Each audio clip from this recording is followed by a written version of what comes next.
Hey, welcome back to the show. Today is September 26, 2017. In last week's news, I announced that Camera Ventures were going to do their live stream. It was last Friday, but now we have the live stream available for those who want to watch it again. And I think there's a lot of important information there. I left the link not only to the live video, but to the articles. They made a survey that was answered for by more than 7,000 people. And from there, they withdraw results, and they made little articles about, repair places, the developing labs, and so on. So if you want to check it out and help them keep on making this information better, I left the links below for you guys. One of the things that was announced in this live stream was Bellamy Hunt came out and talked about the future of film and how things are going, and was talking about the fact that he came out with an article in May talking about who would make a point-and-shoot camera, that the point-and-shoot cameras would be gone sooner than any other cameras, and they were the first camera that most people started shooting when they came back to film. So he announced he's working on a point-and-shoot camera, and this was a pretty big bomb in the live stream, and there's been information all over the place and speculation all over the place about what he said, which was not much, but he said it. And Bellamy answered Emulsive about the point and shoot and said as much as he could for now. But all we know for now is going to be a premium camera. It's going to have manual settings for ISO and some other stuff.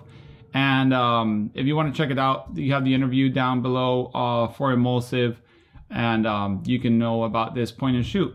Also, a few weeks back, I talked about Yashica making a comeback, but it was kind of a phone clip-on, and it was kind of shady. Well, last week they announced that they're going to make an unprecedented camera with a little video, and that October there would be a Kickstarter. We still don't know it's going to be a film camera.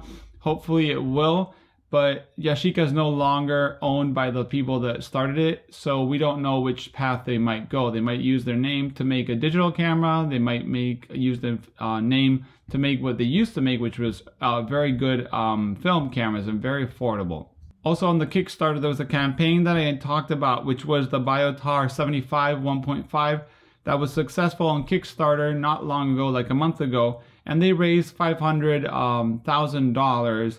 And not even before they've announced that it's in the market, they've already done a second campaign on Indiegogo for a 58 17 aperture blade Biotar F2.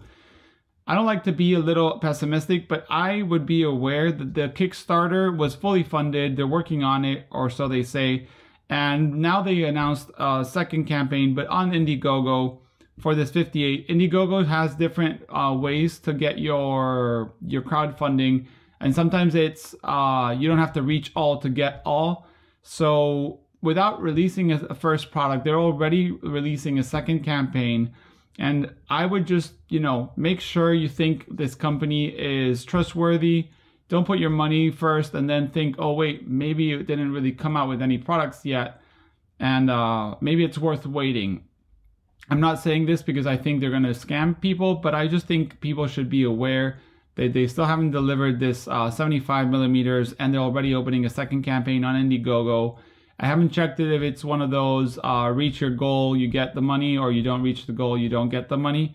But just beware and check it out. But it's pretty awesome they're making these lenses back again, and people are jumping all over these campaigns. On other news, we have the Tate Modern has purchased a 12,000 photo book collection from Parr. So if you're in the UK and you can go to the Tate Modern, you're going to have soon available 12,000 photo books in their library, which is pretty amazing. Also, there's been news on Chamonix. They've made the new F2, which is basically the F1. They've only changed the front standard that now has the front knob not only releases both movements, raise and tilt, but now there's one knob has two knobs in it, and they're independent movements.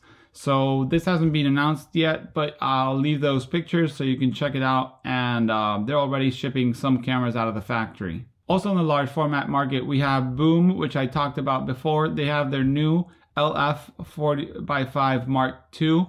The specifics I'll leave on the screen, but Bomm cameras are made in Italy, handmade by Massimiliano, and they looked pretty amazing, and people that have been buying them are very happy with them. So if you want to support a smaller business, Bomm cameras is the place to go. Also, something that's come up on my Instagram, someone told me about it through private message, is a new project called Camera Reflux S.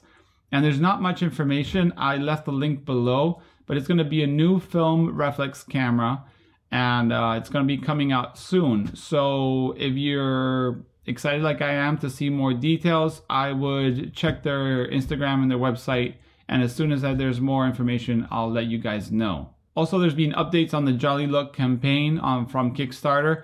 If you don't remember, the Jollylook was a little cardboard instant camera that used Instax mini film. They have been saying that they're working towards the cameras, but they're finding that, you know, there's a lot of little things they have to fix and fine tune to get this camera out. So if you want to check it out, you can buy it or pre-order it, even though the campaign's still not being fulfilled. They haven't sent the cameras, but it's pretty interesting to see the Jollylook.